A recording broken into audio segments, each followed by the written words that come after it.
വിഘ്നേശ്വര, തടസ്സങ്ങളൊക്കെ നീക്കി തരണേ. തമ്പുരാട്ടി കുഞ്ഞിന്റെ കല്യാണാലോചന എത്തവണയും മുടക്കി. മഹാപാപം. ആ ചെയ്ത പാപത്തിന് പരിഹാരമായി കൊട്ടാരൻ ദേവിക്ക് 5 വെടിവഴിപാടും കഴിച്ചിട്ട് നോ വന്നിരിക്കണത്. എന്നാലും നിങ്ങൾ എന്തിനാ കല്യാണം മുടക്കിയത്? കൊട്ടാരം വക ക്ഷേത്രത്തിൽ പൂജാരി എന്ന പോസ്റ്റുമായി ദേവി പൂജ ചെയ്യാൻ തുടങ്ങിയിട്ട് വർഷം 16 കഴിഞ്ഞിരിക്കണു. ഒരു തികഞ്ഞ ദരിദ്രവാസിയായ നമ്മെ ഇപ്പൊ ദേവി ഒന്ന് കടാക്ഷിച്ചു. അതും നല്ല ബുദ്ധി തന്ന. എന്തു ബുദ്ധി? കേട്ടോളൂ, ഈ കല്യാണം കൂടി മുടങ്ങിയ വാർത്ത കൊട്ടാരത്തിൽ അറിയുമ്പോ അവരാകെ ഒന്ന് പതറും. മനസ്സ് പതറുമ്പോ കവടി നിരത്തും. കവടി നിരത്തിയാൽ ഫലം ശത്രുദോഷം, പരിഹാരം പൂജ. കൊട്ടാരം പൂജാരിയെ നോമതി യാഗമാക്കി മാറ്റും. ഒരു സ്വയംവര യാഗം. അതിലാണ് നമ്മുടെ രാജയോഗം. നോം ലക്ഷങ്ങൾ അടിച്ചു മാറ്റും. ഈ 5 ഏക്കറും വീടുന്നോ സ്വന്തമാക്കും.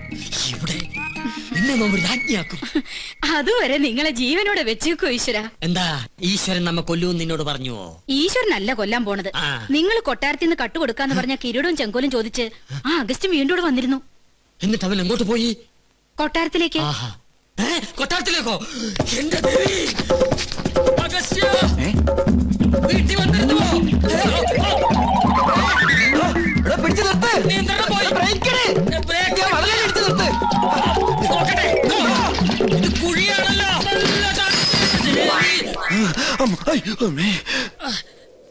ചത്തിട്ടില്ലല്ലേ?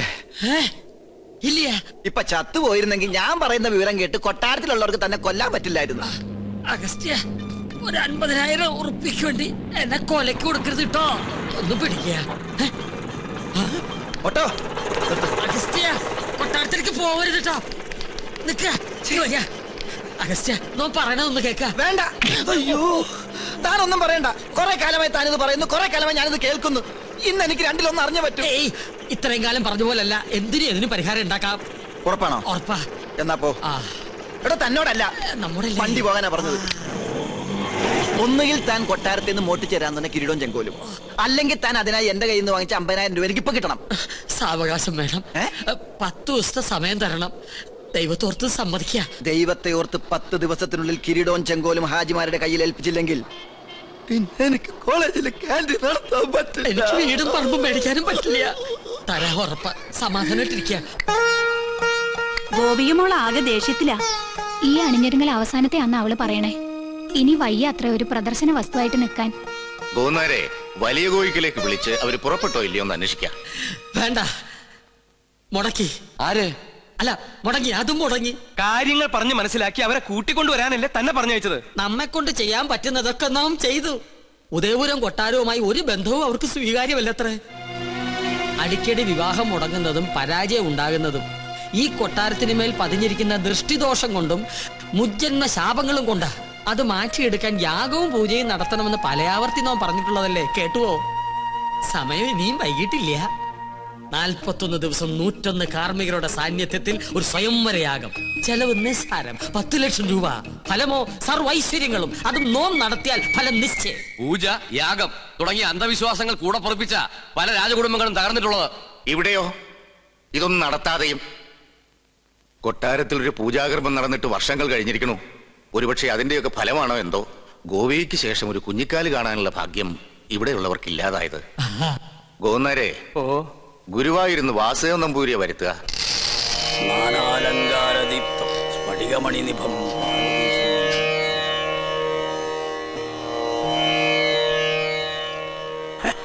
യാഗത്തിൽ ഫലസിദ്ധി കാണുന്നു.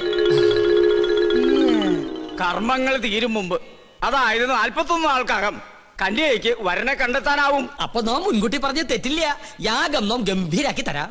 പക്ഷെ ഒരു കുഴപ്പമുണ്ട്. എന്താണ്? യാഗത്തിന്റെ വിജയസാധ്യത അതിന് നേതൃത്വം കൊടുക്കുന്ന കർമ്മിയുടെ ദേവപ്രീതിക്ക് അനുസരിച്ചായിരിക്കും. ദേവപ്രീതി നമുക്ക് വളരെ കൂടുതലാ. അത് തിരുമേനിക്ക് നോക്കിയാൽ അറിയാൻ പറ്റും. നോക്കാം. എന്താ പേര്? പരശുരാമൻ നമ്പൂതിരിപ്പാട്. പാട് വേണ്ട, പരശു നമ്പൂരി നോക്കിയാ മതി. ഓ, നക്ഷത്രം? നക്ഷത്രം ഉണ്ടാ? ഉണ്ട്. വേണമെന്നില്ല. അതൊന്നും ഉണ്ടാവില്ല.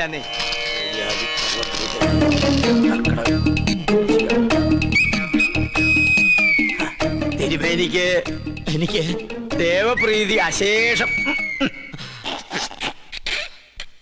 ഒന്നുകൂടി നോക്ക, ഒരല്പമെങ്കിലും കാണാതിരിക്കില്ല.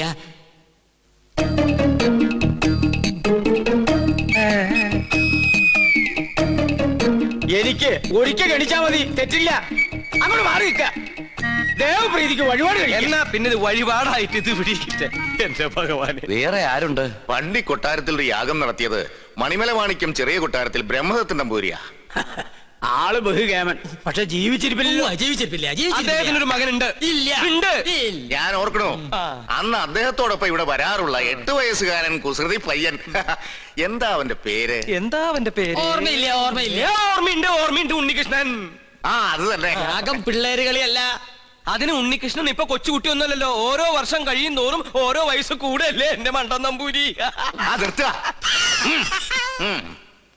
അച്ഛന്റെ പാരമ്പര്യം ഉണ്ണിക്ക് കിട്ടാണ്ടിരിക്കോ? ചിലപ്പോ പേര് കേട്ട ഒരു പൂജാരി ആയിരിക്കും ആ കുട്ടി. നോക്കാം. കർക്കടകം, വൃശ്ചികം. ഇതിനു മേൽ മറ്റൊന്നും കാണുന്നില്ല. അത്രയ്ക്ക് കേമം. ഒന്നുകൂടി ആലോചിച്ചിട്ട്. വേണ്ട, പോന്നേരെ ഉടനെ ഉണ്ണിയെ കൊട്ടാരത്തിൽ എത്തിക്കണം. അമാന്തിക്കണ്ട, പുറപ്പെട്ടോളൂ. ഗൗളി ചലച്ചു. വടക്ക് കിഴക്ക്. ആളെ കണ്ടെത്താൻ ഇത്തിരി പ്രയാസപ്പെടും. അപ്പൊ പിന്നെ പോണോ? പോണം. ഈ ചെറു പ്രായത്തിൽ മഹാഭാഗ്യല്ലേ ഉണ്ണിക്ക് കൈവന്നിരിക്കണേ. എന്താ അവരവനെ ദത്തെടുക്കാന്ന് പറഞ്ഞോ? എന്റെ മുത്തശ്ശി കൊട്ടാരത്തിൽ വലിയൊരു യാഗം നടക്കാൻ പോവാ.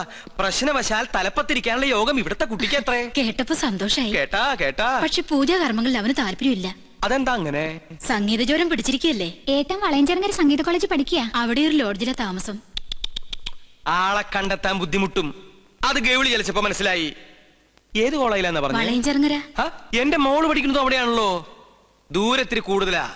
ഒരു 12 മണിക്കൂർ യാത്രയുണ്ട്. സാരില്ല, പുറപ്പെടുകയായി. ഉണ്ണിയെ ഞാൻ അവിടെ നിന്ന് പൊക്കിക്കോളാം. പൊക്കാന്ന് പറഞ്ഞാ കൂട്ടിക്കൊണ്ടുപോകാന്നർത്ഥം. ഇനി എന്താവശ്യത്തിനും തൃക്കേശ്വരം ഉദയപുരം കൊട്ടാരത്തിലേക്ക് ആളെ പറഞ്ഞയച്ചാ മതി. ഉണ്ണികൃഷ്ണൻ അവിടെ ഉണ്ടാവും. യാഗം ഉടനെ തുടങ്ങണേ. എന്നാ വരട്ടെ.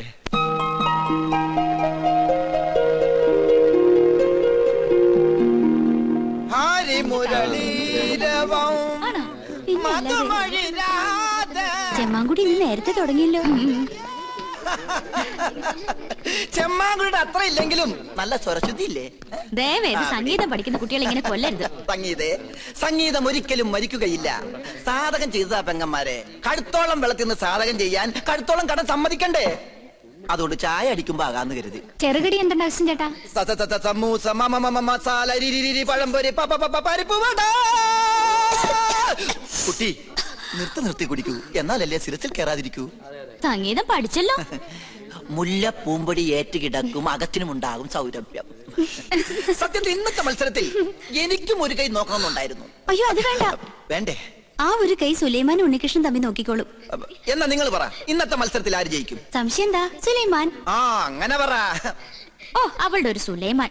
മേത്ത ചെറുക്കനെ പ്രേമിക്കാൻ നടക്കുന്ന നായരിച്ചി. വൺവേലൈനാ, ഒന്ന് പോടി. നീ നോക്കിക്കോ, ഉണ്ണികൃഷ്ണനെ ജയിക്കും. വെറുതെ തർക്കിച്ച സമയം കളയേണ്ട സംഗീതേ. ഉച്ച കഴിഞ്ഞ് അറിയാലോ വിധി. അത് നമ്മുടെ സുലൈമാനെ ജയിക്കൂ.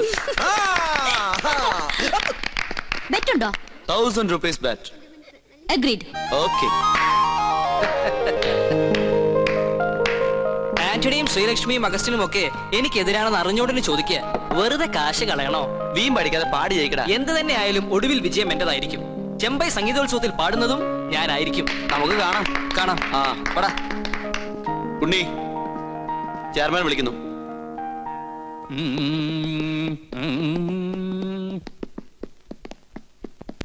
എത്തിയോ? നിനക്കൊന്നും ടെൻഷൻ ഉണ്ടാവില്ലല്ലോ. അതെങ്ങനെയാ? സ്വന്തം മക്കള് മത്സരിക്കുമ്പോ തന്തയ്ക്കും തള്ളക്കില്ലേ ആദി? അതിന് ഞാൻ നിന്റെ തന്തയല്ലോ തള്ളയല്ലോ സമ്മതിച്ചു. എന്നാലും നിന്റെ കാര്യത്തില് എനിക്കിത്തിരി താല്പര്യം കൂടിക്കോളൂ. അതേ, ഈ സ്നേഹ മനസ്സിലായോ? ഈ സംഗീത കോളേജിന്റെ ചരിത്രത്തിൽ ആദ്യമായിട്ടാണ് ഫൈനൽ റൗണ്ടിൽ ഒരു ഇസ്ലാമും നമ്പൂതിരി തമ്മിൽ മത്സരിക്കണേ. അറിയോ? ഒരല്പം സ്വാർത്ഥം ഉണ്ടെന്ന് കൂട്ടിക്കോളൂ. അല്ലെങ്കിൽ എന്റെ സുഹൃത്തിന്റെ മകൻ എന്നുള്ള പരിഗണന. എന്തായാലും നീ തന്നെ ജയിക്കണം. ഈ മത്സരത്തിൽ ജയിക്കുന്ന ആൾക്ക് ചെമ്പൈ സംഗീതോത്സവത്തിൽ പാടാനുള്ള അവസരം കിട്ടണേ. അതും മഹാരഥന്മാരോടൊപ്പം. ഈ കോളേജിൽ നിന്നും ഒരു ബ്രാഹ്മണനെ അവിടെ എത്താൻ പാടുള്ളൂ. സാർ, സംഗീതം ദേവകലയാ. ബ്രാഹ്മണർക്ക് ദേവന്മാരുടെ തൊട്ടടുത്ത സ്ഥാനം. അത് മനസ്സിലാക്കാദ്യം. അത് പറയരുത് സാർ. പ്രശസ്തനായ കഥകളി സംഗീതജ്ഞൻ കലാമണ്ഡലം ഹൈദരാലി ഏത് ജാതിയാ? ഗായകൻ യേശുദാസ് ഏതാ ജാതി? സക്കീർ ഹുസൈന്റെ ജാതി ആരെങ്കിലും അന്വേഷിക്കാറുണ്ടോ സാർ? അങ്ങനെ പറഞ്ഞ ഒരുപാടുണ്ടാവും. ഞാൻ ഇവിടുത്തെ കാര്യം പറഞ്ഞേ, നീ ജയിച്ചേ പറ്റൂ. ഒരു സംഗീത കോളേജിലെ ചെയർമാൻ ഒരിക്കലും വർഗീയവാദി ആകരുത്. ജാതി ചിന്ത വെടിഞ്ഞ് എന്നിൽ വിശ്വസിക്ക്. ഞാൻ ജയിക്കാം. അവന്റെ ആത്മവിശ്വാസം തർക്കമില്ല. അവന്റെ അച്ഛന്റെ അതേ പ്രകൃതം. പക്ഷെ എനിക്ക് പ്രതീക്ഷയില്ല. സുലൈമാൻ തോറ്റേ പറ്റൂ. വഴി ഞാൻ നേരത്തെ കണ്ടുവച്ചിട്ടുണ്ട്. സുലൈമാന്റെ പക്കമേളക്കാരെ സ്വാധീനിക്കണം. അവൻ പാടുമ്പോൾ ശ്രുതി തെറ്റണം. പെട്ടെന്ന് ശ്രുതി മാറിയാൽ എത്ര വലിയ സംഗീതജ്ഞനായാലും ഒന്ന് പതറും. ഇവിടെ കഴിക്കാൻ എന്താ വേണ്ടത്? ഒന്നും വേണ്ടെങ്കിൽ ബോണ്ട വേണ്ടേ? ബോണ്ട വേണ്ടെങ്കിൽ പിന്നെ എന്താ വേണ്ടത്? ഒന്നും വേണ്ട. ഒന്നും വേണമെങ്കിൽ പിന്നെ മിണ്ടായിട്ടോ. കടിയുണ്ടോ? ആ കടി ഉണ്ടായിരുന്നു. ഡോക്ടറെ കേട്ടപ്പോ മാറി. എന്നാലും 4 ബുൾസൈ. അവിടെ 4 ബുൾസൈ. ഇവിടെ ഉണ്ടാ. ഇവിടെ എന്താ വേണ്ടത്? ഒരു പ്ലേറ്റ് കിരീടവും ഒരു പ്ലേറ്റ് ചെങ്കോലും. കുടിക്കാനോ? നിന്റെ ചോര. കടിക്കാൻ കിരീടം കുടിക്കാൻ ചോര. ഇതെന്താ ഡ്രാക്കുള ഫാമിലിയാ? നീ എന്തിനാടാ ഓടാൻ നോക്കിയത്? നിങ്ങൾക്ക് ചായ പറയാൻ ഓടിയതാ. ആ ചായ പറയാൻ പുറത്തേക്ക് ഓർമ്മ എന്തിനാടാ? പരിചയക്കാര് വന്നാ നല്ല ചായ ഞാൻ പുറത്തുനിന്ന് മേടിച്ചു കൊടുക്കാം. അതുകൊണ്ടാ. അന്റെ വേഷം കെട്ടൊന്നും നമ്മളോട് നടപ്പില്ല. എവിടെയാണ് കിരീടം ചെങ്കോലും? ഒന്നിനും നമ്മുടെ കാശുതാ, അല്ലെങ്കിൽ നമുക്ക് സാധനം താ. ഞാനൊരു സത്യം പറഞ്ഞോട്ടെ? സത്യം പറയാനും സമ്മതിക്കൂലേ? നിങ്ങൾ തന്ന കാശ് കൊട്ടാരത്തിലെ പൂജാരിക്ക് അഡ്വാൻസ് ആയിട്ട് ഞാൻ കൊടുത്തു. അത് കട്ടെടുക്കാൻ ഏൽപ്പിച്ചിരിക്ക. 10 ദിവസത്തിലെ ഞാൻ തരാം. ഇന്ന് മുതൽ 10 ദിവസത്തിന്, അതായത് 7 days. അതിനകം തന്നില്ലെങ്കിൽ നിന്റെ തലച്ചോറ് ഞങ്ങൾ എടുക്കും. ഇല്ലാത്തവർക്ക് ഞാൻ അതും കൊടുക്കും. തമാശ പറയുന്നോടാ തെച്ചാലേ. കൃത്യസമയത്ത് കിരീടം ചെങ്കോലും തന്നില്ലെങ്കിൽ നിന്റെ കുടലെ ഞങ്ങൾ എടുത്ത് പോട്ടിക്കറി വെച്ച് പട്ടിക്കിട്ട് കൊടുക്കും. ഇത് നിർത്ത. ഉണ്ണികൃഷ്ണൻ നമ്പൂരി ഒന്ന് കാണണല്ലോ. എന്തിനാ? ഒരു ഗുണമുള്ള കാര്യത്തിനാ. ഗുണമുള്ള കാര്യത്തിനാണെങ്കിൽ പറയാം. ചെമ്പൈ സംഗീതോത്സവത്തിന് പാടാൻ തഞ്ചാവൂർക്ക് പോയി. അയ്യോ, പോവും. ഗവിളി ചലിച്ചപ്പോഴേ എനിക്കറിയാം ആളെ കിട്ടാൻ ബുദ്ധിമുട്ടാണ്. അതെ, എപ്പോഴാ മടക്കം? അത് പറയാൻ പറ്റില്ല. എന്താ പറയാൻ പറ്റാത്തെ? അത് അടിപൊളിയായിട്ട് അവിടെ പാടിക്കഴിഞ്ഞാൽ ഊട്ടി, കൊടൈക്കനാൽ, ബോംബെ, മൈസൂർ, ബാംഗ്ലൂർ, ചൈന, അങ്ങനെ പല സ്ഥലങ്ങളിലും പോയിരിക്കും. പിന്നെ അത്രയ്ക്ക് അത്യാവശ്യം നേരെ തഞ്ചാവൂർക്ക് കിട്ടോ. അവിടെ ഏകാംബര സ്വാമി ക്ഷേത്ര മണ്ഡപത്തിലാണ് കച്ചേരി. മാത്താണ്ടം വണ്ടി തഞ്ചാവൂർക്ക് പോട്ടെ. എന്ത് പേരെന്നാ പറഞ്ഞേ? വണ്ടി പോയി എന്നാ പേര്? ഞാൻ പോയി തിരുമനസിനെ വിളിച്ചിട്ട് വരാം.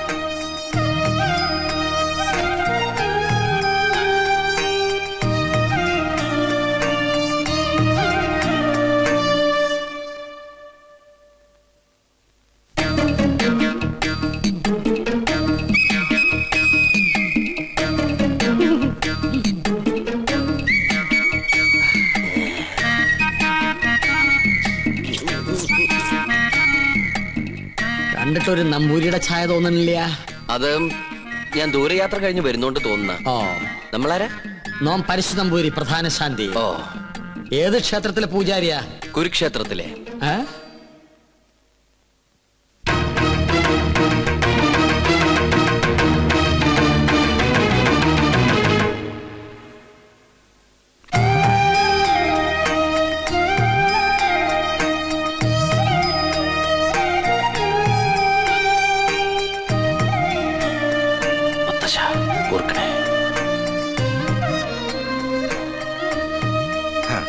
നന്നായി വരും. പണ്ട് അച്ഛന്റെ കയ്യും പിടിച്ച് ഈ കൊട്ടാരത്തിലേക്ക് ആദ്യം വന്നത് ഓർമ്മയുണ്ടോ? ഇല്ല, അമ്മ പറഞ്ഞുള്ള അറിവുണ്ട്. അമ്മയോ? അല്ല, അച്ഛൻ പറഞ്ഞിട്ടുള്ള അറിവ്. ഗോന്നാരെ, ഉണ്ണിക്ക് കുടിക്കാൻ എന്തെങ്കിലും കൊടുക്കാൻ പറയൂ. ഗോന്നാരെല്ലാം പറഞ്ഞിട്ടുണ്ടല്ലേ? പൂവ്, ദോഷങ്ങൾ കൊണ്ട് വേലയ്ക്കുള്ള തടസ്സങ്ങൾ. ജന്മവശാലുള്ള ദോഷങ്ങളല്ല, ഈ കൊട്ടാരത്തിൽ പിറന്ന മറ്റൊരു ജന്മം വരുത്തിവെച്ച ദോഷങ്ങൾ. ഞാനും പൂർവികരും അറിഞ്ഞോ അറിയാതെയോ ചെയ്തു പോയ സകല തെറ്റിനും മാപ്പ് പറഞ്ഞ് എന്റെ കൊച്ചുമകൾക്ക് വേണ്ടി ഒരു പ്രായശ്ചിത്തം. സ്വയംവരയാഗത്തിന്റെ പേരിൽ അത്രയേ ഉള്ളൂ. എനിക്കും ഈ പൂജയില് വലിയ നിശ്ചയില്ല. സംഗീതത്തിലാണ് താല്പര്യം അല്ലേ? താൻ യജമാന സ്ഥാനത്ത് ഇരുന്നാ മതിയിടോ. തമ്പുരാനെ, പൂജ അറിയാത്ത ആളെ കൊണ്ട് പൂജ ചെയ്യിച്ചാൽ അത് പൂജയെ ബാധിക്കും. ഉണ്ണികൃഷ്ണന്റെ മനസ്സും ശരീരവും പ്രാർത്ഥനയും മാത്രം മതി ഇവിടെ. കർമ്മങ്ങൾ ചെയ്യാൻ നമ്പൂതിരിമാരിൽ പ്രഗത്ഭന്മാരുണ്ടല്ലോ. വരിക. നിന്റെ കോളേജിൽ നിന്ന് ഒരുത്തം വന്നിരിക്കണു അപ്പുറത്ത്. ആര്? ഉണ്ണികൃഷ്ണൻ നമ്പൂരി. ഉണ്ണികൃഷ്ണൻ നമ്പൂരിയോ? നമ്മുടെ ഗോപികയുടെ സ്വയംവര പൂജ നടത്താൻ വേണ്ടി കൊണ്ടുവന്നതാ. നിന്നെ പരിചയമുണ്ടോന്ന് ചോദിക്കാനും ഞാൻ മറന്നു. എന്താ? ഹായ് പുഷ്പം. ഇതിന്റെ വീക്ക്നെസ്സാ. ആർട്ടിഫിഷ്യൽ ഫ്ലവേഴ്സ് അങ്ങ് വെച്ചേക്കോ. ഒറിജിനൽ വെക്കണേ. ഇങ്ങോട്ട് കൊണ്ടുവരിക. തിരുമേനി എന്താ പിന്നീ കിടന്ന് ഇങ്ങനെ തിരിഞ്ഞു കളിക്കണേ? മുന്നിലേക്ക് ഇങ്ങോട്ട് വരൂ. ഇതാണ് ഉണ്ണികൃഷ്ണൻ നമ്പൂതിരി. ഉണ്ണികൃഷ്ണൻ നീ അറിയില്ല? ഒരേ കോളേജിൽ പഠിക്കുന്നവരാകുമ്പോ അറിയുന്നു കരുതി. അസലായിട്ട് പാടും. തഞ്ചാവൂര് സംഗീതോത്സവത്തിന് പാട്ട് കേട്ടു. ബഹുകേമം. ഒരു പിടിവലി നടത്തിട്ടാ കൂടെ പോന്നേ. നോക്കി നിൽക്കാണ്ട് അങ്ങനെ കൊടുക്ക. വേണ്ടായിരുന്നു. ശ്രീലക്ഷ്മി, എന്റെ കൊച്ചുമോളാ. ഏയ് അങ്ങനൊന്നുമില്ല. ആയിക്കോട്ടെ, നീ അങ്ങോട്ട് ചെല്ലേ. പോകുന്നേരെ ഉണ്ണിക്ക് വേണ്ട സൗകര്യങ്ങൾ എന്താണെന്ന് വെച്ചാ കൊടുക്ക.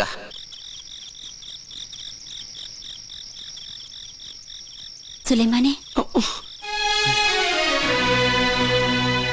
പഞ്ചപാവായിരുന്ന സുലൈമാന് എവിടുന്ന് കിട്ടി ഇത്രയേറെ കള്ളത്തരങ്ങള്? മത്സരത്തിൽ തോറ്റിട്ടും ഉണ്ണികൃഷ്ണനായി പാടാൻ പോവാ, കൊട്ടാരത്തിലെ പൂജയ്ക്ക് എത്തുക. തെറ്റിദ്ധരിക്കരുത്, ഞാൻ പറയാം. തഞ്ചാവൂര് പാടാൻ പോയത് കള്ളത്തരത്തില. ആഗ്രഹമായിരുന്നു, പക്ഷേ ഇങ്ങോട്ട് വരണമെന്ന് ഒരിക്കൽ പോലും വിചാരിച്ചല്ല. ശ്രീലക്ഷ്മിയുടെ അച്ഛൻ ആള് മാറി ബലമായിട്ട് കൊണ്ടുവന്ന പിന്നെ ഉദയപുരം കൊട്ടാരത്തിലേക്കാന്ന് അറിഞ്ഞപ്പോ വരാതിരിക്കാനും കഴിഞ്ഞില്ല. അതെന്താ? എന്നെങ്കിലും ഒരിക്കല് ഈ കൊട്ടാരമുറ്റത്ത് കാല് കുത്തണമെന്ന് വിചാരിച്ച സാധിച്ചു. കാണേണ്ടവരൊക്കെ നേരി കണ്ടു. നാളെ നേരം പുലരും മുമ്പ് സ്ഥലം വിട്ടോളാം. അതുവരെ ഉപദ്രവിക്കരുത്. പോകാൻ സമ്മതിച്ചില്ലെങ്കിലോ? ജാതിയിലും മതത്തിലൊന്നും എനിക്ക് വിശ്വാസമില്ല. ഈശ്വരനെ മനസ്സിൽ ധ്യാനിച്ച് തെറ്റു പൊറുക്കണേന്നും പറഞ്ഞ് പൂജാരിയെ നിന്നോളൂ. പൂജാ പുസ്തകങ്ങളൊക്കെ ഞാൻ തരാം, വായിച്ചു പഠിക്കേ. ഈ ചങ്ങാതി പൂണലിട്ട് ഒരു നമ്പൂരിക്കുട്ടിയെ കണ്ടോണ്ടിരിക്കാൻ എനിക്കിഷ്ടാ. അപ്പം ഇവിടെ കൂടല്ലേ? ആരാത്? ഇളയ തമ്പ്രാട്ടിയാ. രാവെന്നോ പകലൊന്നും ഇല്ല. പട്ടാണോ? ചെസ് കളിക്കാനാ. അയ്യോ, എന്നാലോട്ട് ഞാൻ ജയിക്കാനും പാടില്ല. കുശുംബിയാ. ശ്രീലക്ഷ്മി പിന്നെയും വിളിച്ചു. വരട്ടെ. കുറച്ചു നാളേക്ക് ശല്യമില്ലായിരുന്നു. കലാമണ്ഡലം ഒന്ന് തുറന്നാൽ ഞാൻ രക്ഷപ്പെട്ടു. അവിടെ മോഹിനിയാട്ടത്തി ഒന്നാമതാ കുട്ടി. അയ്യോ, പ്രശ്നമായി, ആകെ പ്രശ്നമായി. ചീത്ത മുഴുവൻ എനിക്ക്. എങ്ങനെ പറയാതിരിക്കും? ആളെ കൊണ്ടുവന്ന് ഞാനല്ലേ, ഉത്തരവാദിത്തം എനിക്കല്ലേ. താനൊക്കെ കൂടെ എന്നെ ഭ്രാന്ത് പിടിപ്പിക്കും. ഗൗളി പിന്നെയും ചലിച്ചു. ഇതെന്റെ പുറകെ കൂടിയിരിക്കുക. എന്റെ പോകട്ടെ പോവൂ. എന്താ പ്രശ്നം? താൻ എന്ത് വിവരദോഷ കാണിച്ചേ? ആ കുട്ടിയോട് എന്തിനാ വഴക്കുണ്ടാക്കാൻ പോയേ? ഏത് കുട്ടിയോട്? ഇവിടത്തെ ഗോപിയാ തമ്പുരാട്ടിയോട്. ആ കുട്ടി വലിയ ദേഷ്യത്തിലാ. താൻ ചെന്ന് മാപ്പ് പറഞ്ഞു. മാപ്പ് പറയാനായിട്ട് ഞാൻ എന്ത് തെറ്റാ ചെയ്തേ? ഗോവിന്ദേട്ടൻ കേൾക്കുക. ആരോ സ്വരം പാടുന്നത് കേട്ട് ഞാൻ കുളക്കടവിലേക്ക് ചെന്നു. പാടുന്നതോ തെറ്റ്. ഞാൻ പറഞ്ഞു കൊടുത്തപ്പോ ആ കുട്ടിക്കകത്ത് ഇഷ്ടപ്പെട്ടില്ല. പിന്നെയും കുട്ടി പാടി. വീണ്ടും തെറ്റി. അപ്പൊ ഞാൻ പിന്നെയും പാടി. ഉടനെ ആ കുട്ടി ഈറനോടെ കുളക്കടവി എന്ന് കയറി വന്ന് എന്നെ ഇങ്ങനെ തുറിച്ചു നോക്കി. എന്നിട്ട് കഴുത്തം വെട്ടിച്ച് ഇങ്ങനെ ഒരു പോക്ക എന്റെ കണ്ണുള്ളി. കണ്ടുവല്ലേ? ഈറനോടെ കണ്ടുവല്ലേ? എന്നാ അതായിരിക്കും കുഴപ്പമായത്. എന്തായാലും സംഗതി തിരുമനസിന്റെ ചെവിട്ടിൽ തിരികണു.